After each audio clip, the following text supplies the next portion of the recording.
Saudara terkasih, hari ini kita merenungkan tentang kecil, ya. Kerajaan Allah seperti biji sesawi, benihnya yang paling kecil, ya. Membayangkan itu, jadi yang kecil-kecil kita harus perhatikan, ya, jangan yang tidak. Kalau Mother Teresa mengatakan do small thing with great love, lakukan hal kecil dengan cinta yang besar. Kita mulai dari situ, karena kerajaan Allah mulai dari situ juga. Beberapa minggu yang lalu saya sedikit lelah karena 3 kali misa di hari Sabtu, 2 kali misa di hari Minggu. Jadi udah gitu misanya muter-muter, bukan di satu paroki gitu ya, namanya tukang obat, tukang obat keliling gitu ya, seperti itu.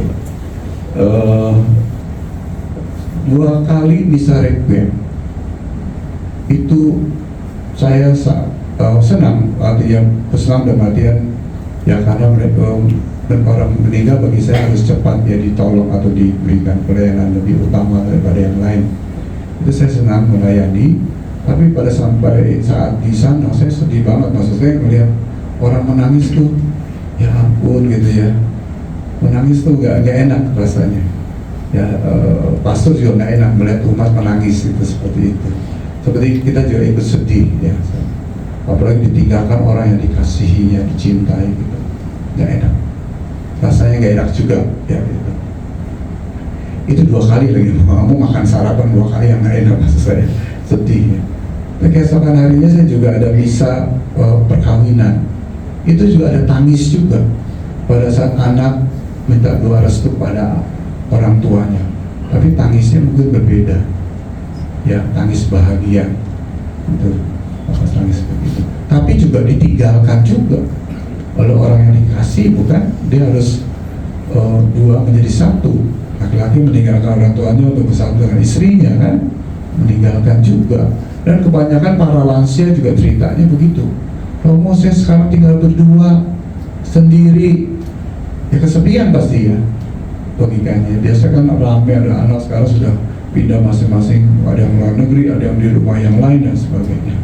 Kadang-kadang mereka juga kan karena sibuk tidak menjenguk orang tuanya semacamnya. Lalu terkasih, saya mau bicara tentang kehadiran, hal yang kecil aja, tentang kehadiran orang-orang di sekitar kita. Tolong lihat kiri kanan Anda, kalau keluarga ya, kalau di paroki kan gitu ya. Lihat, mumpung masih ada, tolong diperhatikan, dipedulikan, dikasihi, dicintai, dihargai kehadiran. Kadang-kadang kita nggak menghargai orang yang hadir di sekitar kita, siapapun orang itu. Seperti Lebaran misalnya, banyak karyawan rumah tangga tuh kita cuekin, tapi pada saat Lebaran rasain, maksud saya. Ya nggak ada orang kan, harus kerja sendiri, baru merasa kehilangan. Kita jangan sampai begitu. Kalau kita dengan orang di sekitar kita seperti itu, apalagi orang terdekat, apalagi dengan Yesus yang gak tampak itu, Yesus dalam rohnya itu gak tampak kan dia, karena dia hadir dalam diri kita, dalam kehidupan kita sendiri, tapi kita gak menyadarinya, kita gak merasakannya, dan bahkan kita tidak menghargai, bahkan tidak mencintai, karena gak peduli berarti gak mencintai ya. Oleh karena itu kita sadar bahwa kehadiran Yesus itulah yang membuat saya gembira terus, tanpa terputus, seperti peristiwa di Kana, terjadi perubahan air menjadi anggur. Tuan rumah bersuka cita, pestanya tetap berlangsung terus menerus karena ada anggur yang tak pernah habis itu. Itulah kehadiran Tuhan dalam hidup kita. Ya, hal yang kecil Tuhan hadir gak dalam hidup, cuma kita gak menghargai. Jelas ya, Tuhan hadir dalam orang-orang di sekitar kita, siapapun orang itu, bahkan yang bisa jahat pada kita dan apa, kita tetap menghargai dia. Dia juga sangat dicintai Tuhan, bukan orang yang suci-suci atau apa kita. Bahkan anak-anak kita nggak sempurna, atau siapapun di sekitar kita juga kita pun tidak sempurna, tetap dikasih, diperhatikan. Kita kasih, buatlah habitus seperti itu, kebiasaan mencintai hal kecil dengan cinta yang besar, memperhatikan anak dengan sangat baik, membuka ruang hidup bersama itu, ya berdialog, diomongin, perhatikan. Saya sering kalau retret itu anak-anak remaja bilang, saya nggak butuh kekayaan orang tua saya kok, saya butuh adalah kehadirannya. Demikian pasangan suami istri juga, memberi ruang nggak hidup bersama untuk berdialog, saling tidak mau enaknya mau menangis sendiri dan sebagainya, mendengarkan.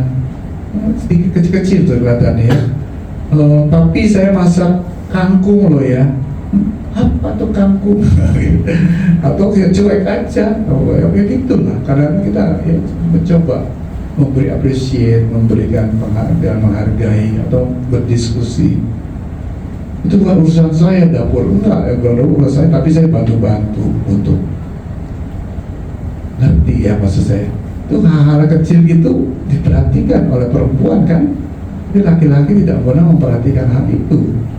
Misalnya belajar psikologi perempuan, nah gitu. Nah perempuan belajar psikologi laki-laki ya. Jangan cewek terus pusing dia gitu, jangan ya. Baikin dulu baru nanti minta sesuatu, ya kan gitu kan. Kasih makan dulu, bukan makanan beracun ya, enggak, jangan ya. Makanan yang baik-baik gitu, langsung ngomong. Nah saat itu tepat bicara tentang pendidikan anak, tentang apapun.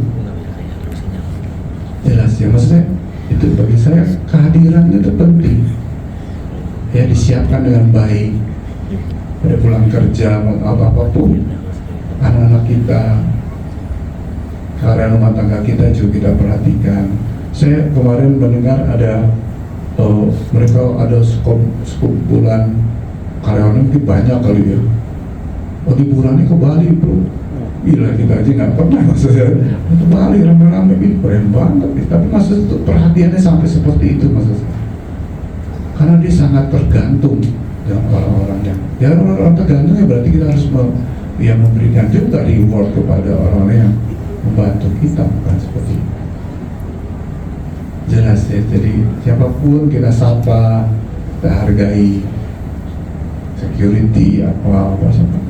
Padahal saya kerja di mana malas ngeliat security. Nah, kalau tanpa dia kita nggak aman. Tanpa dia juga macet, macam-macam nggak bisa lah. Kalau dia nggak ngatur waktu atau apa. Ya tolong hargai. Nah, menurut saya kerajaan Allah itu yang dibangun. Kalau Yum mengatakan Allah menjadi pusat hidup kita, kita mencintai Yesus dan juga menghargai kehadiran Yesus dalam hidup kita. Ya, itu berarti kita melakukan hal itu. Sebagai akhirnya kemarin saya ya bersama Romo-Romo ya naik mobil bersama di jalan tol itu saya melihat, saya mengatakan begini, kan ada yang ngantri di tol atau ya bayar ya atau dekat gitu ya. Terus ada mobil yang kelak-kedip ya. Karena apa? Nggak ada imaninya. Ngapain aja lo selama ini ya nggak? Terus ya, saya bilang pada Romo, lihat itu refleksinya gimana? Ya, sebagai Romo kan harus berefleksi juga. Peristiwa itu bagi saya menarik untuk direfleksikan. Ya, bagi saya insight-nya ada, apabila saya lalai, saya keliru, saya salah, yang lain berdampak pada orang lain. Yang menganggap ini salah saya sendiri, tidak apa-apa, nggak ada urusan dengan kamu. Hidup saya sendiri nggak bisa. Hidupmu keliru juga berdampak pada yang lain. Kalau kita malas, kita apapun berdampak pada yang lain, bukan? Yang tadi kan lalai, tidak menyiapkan. Oh ya, hidupnya profesional gitu ya, menyiapkan segala dengan baik gitu. Jangan asal-asalan maksud saya kita gitu. Memperhatikan hal kecil dengan cinta yang besar bukan? Supaya kita juga tidak menyusahkan orang di sekitar kita. Semoga itu ya, hari ini kita belajar melihat hal yang kecil dan yang penting belajar merasakan kehadiran Tuhan. Kalau kehadiran Tuhan itu membuat kita bahagia, gembira, dan kita menjadi peduli pada apapun, maksudnya bisa ya seperti Yesus saja sama memperhatikan kita dengan sangat baik. Aku bisa seperti itu dengan mata yang jeli melihat apa yang dibutuhkan orang-orang di sekitar kita, keluarga kita, lingkungan, paroki, gereja, bahkan masyarakat bangsa kita bisa lihat dengan baik. Itulah mewujudkan kerajaan Allah, membangun kerajaan Allah seperti itu, makin besar dan nama Tuhan dimuliakan. Ya, karena kasih Tuhan tampak dalam hidup, dan Tuhan hadir dalam kehidupan saya dan kehidupan orang lain juga. Oleh karena itu, lihat kiri kanan Anda, nah hargailah mereka. Kalau yang kenal, yang benar kenalan. Ya, saya bilang orang kalau sukses itu bukan karena dia IQ-nya pintar, bukan. Relasi, networking. Nah itu kenalan aja sama siapa. Kadang-kadang sepelekan hal kecil gitu ya. Nanti dia bisa gak sengaja, nanti suatu saat dia bantu kita, kita nggak ngerti kita. Namanya Tuhan berkarya kita nggak ngerti. Dia menganggap remeh, ya. Itu anugerah Tuhan dalam hidup kita, orang-orang di sekitar kita, ya, siapapun orang itu dalam hidup kita. Kita hargai, kita syukuri, kita cintai, kita ampuni dan lain sebagainya. Berikan yang terbaik. Itu berarti mewujudkan kerajaan Allah, membawa kerajaan Allah seperti biji sesawi itu, kecil, memperhatikan hal kecil dengan cinta yang besar, cinta Tuhan yang besar.